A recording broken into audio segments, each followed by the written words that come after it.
Welcome once again to Eye on the Tigers News. I'm Kennedy Lamb. And I'm Jacob Frazier. Thanks for joining us for the news we've been following for you. Blaming the fog of war, President Barack Obama revealed Thursday that U.S. drone strikes in Pakistan inadvertently killed an American and an Italian, two hostages held by al-Qaeda, as well as two other Americans who had leadership roles within the terror network.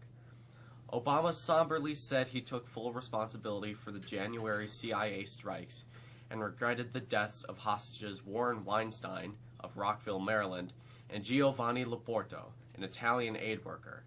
The president cast the incident as a tragic consequence of the special difficulties of the fight against terrorists. The incident is likely to spark fresh scrutiny of Obama's frequent use of drones to target terrorists, and his pledge to strike only when there is near certainty that no civilians will be harmed.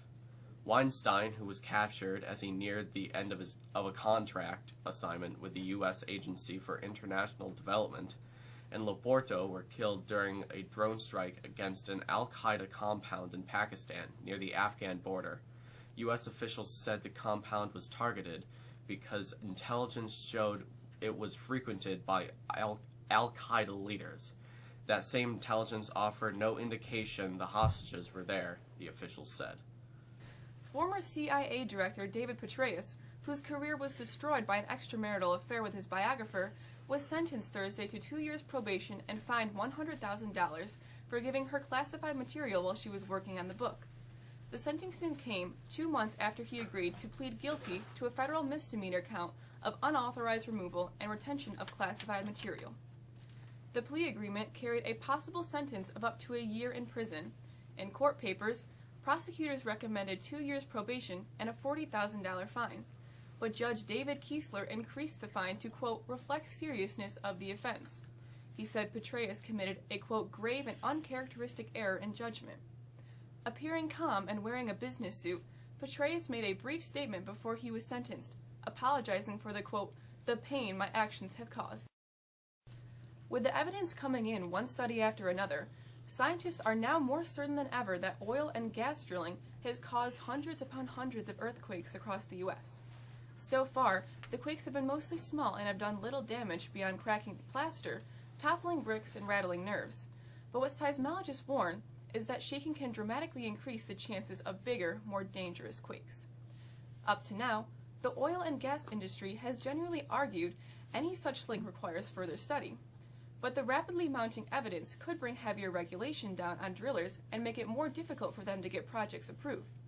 Geologists are saying companies and states can reduce the risk by taking such steps as monitoring operations more closely, imposing tighter standards, and recycling wastewater from drilling instead of injecting it into underground. A series of government and academic studies over the past few years, including at least 2 reports released this week alone, has added to the body of evidence implicating the U.S. drilling boom that has created a bounty of jobs and tax revenue over the past decade or so.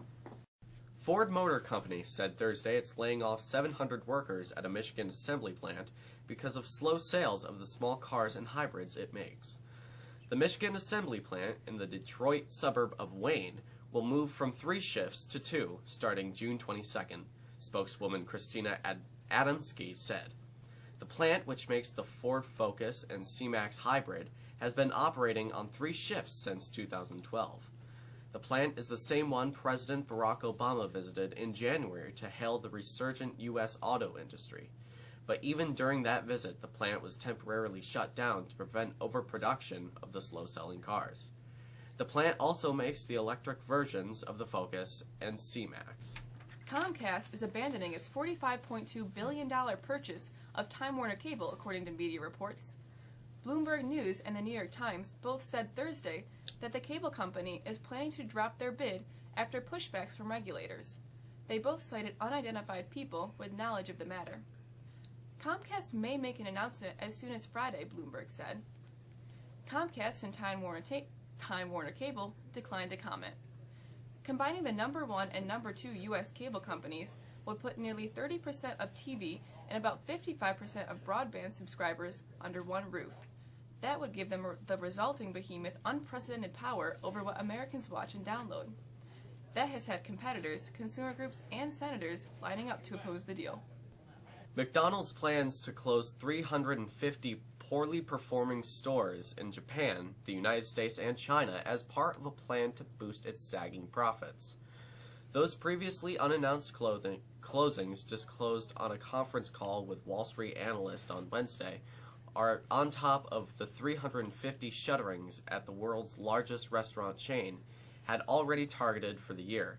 And finally, Mexico High School's OK League team took the gold medal at yesterday's fourth and final OK League event. The first place win solidified a first place overall finish for the team. Members for this session were Rita Long, Jacob Frazier, Hunter Gowins, Corinne Parati, Andrea Ross, Allie Factow, Robert Pritchard, Kennedy Lamb, Hannah Sheldon, and Sarah Hubble. With a look at a more seasonable forecast and one that is certainly better than what we've had, here's Emma.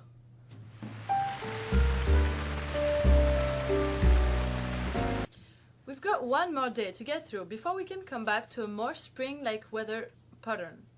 Today we'll see mostly cloudy skies, with some rain and snow showers. But the story for Friday will be the winds. We could see gusts up to 30 miles an hour. That means we'll have a wind chill in the 20s. The sun makes an appearance on Saturday with temperatures in the low 50s. We'll have much of the same on Sunday before the weather turns nice. Monday temperatures will rise to the low 60s with bright sunshine. A long-range look shows temperatures becoming more normal, mid-60s, as we move into the midweek. Let's bring in Patrick Howell, who has a look at what's happening in sports.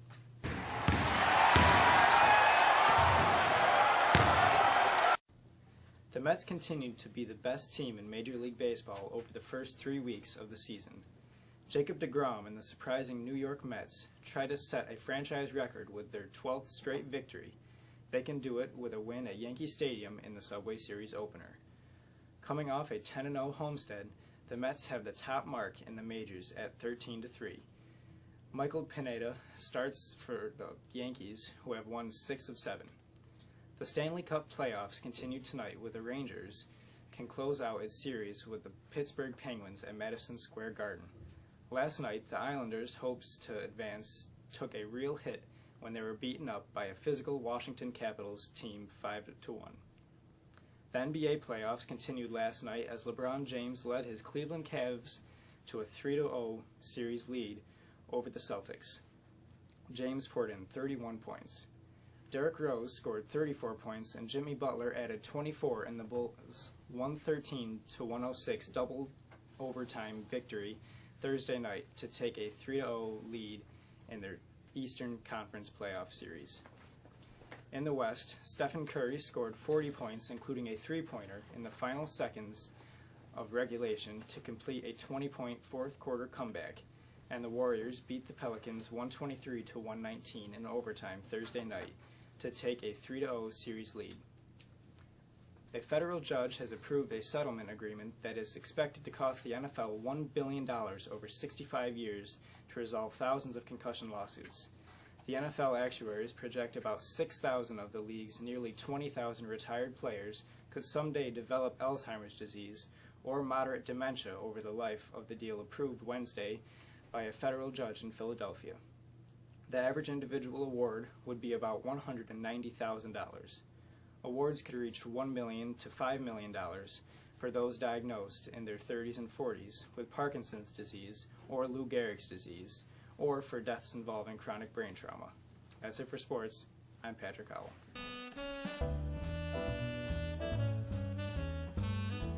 The class of 2015 will be hosting a double feature movie night this week in the Mexico High School Auditorium in anticipation of the Avengers 2 release on May 1st.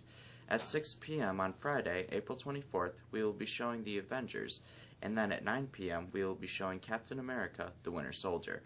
There will be a $3 donation at the door, and there will be popcorn and slushies available for purchase in the main foyer.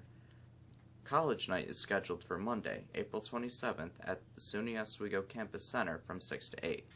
Nearly 50 New York State colleges will be there to offer information and to answer questions.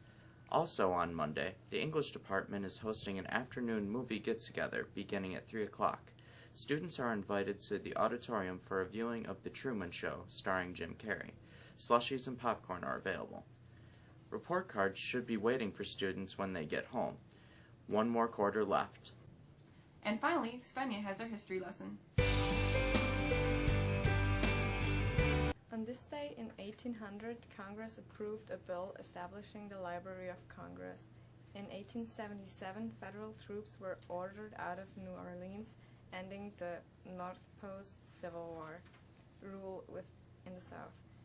In 1898, Spain declared war on the United States after rejecting America's ultimatum to withdraw from Cuba. In 1915, the Ottoman Empire rounded up Armenian political and cultural leaders in Constantinople at the start of what many scholars regard as the first genocide of the 20th century, in which an estimated 1.5 million Armenians died. In 1962, the Massachusetts Institute of Technology achieved the first satellite relay of a television signal. In 1980, the United States launched a failed attempt to free the American hostages in Iran. 8 U.S. servicemen died in 1990. The space shuttle Discovery blasted off from Cape Canaveral, Florida, carrying the $1.5 billion Hubble Space Telescope. In 2005, Pope Benedict XVI was installed as leader of the Roman Catholic Church in ceremonies at the Vatican. With your history, I'm Svenja. Have a great weekend.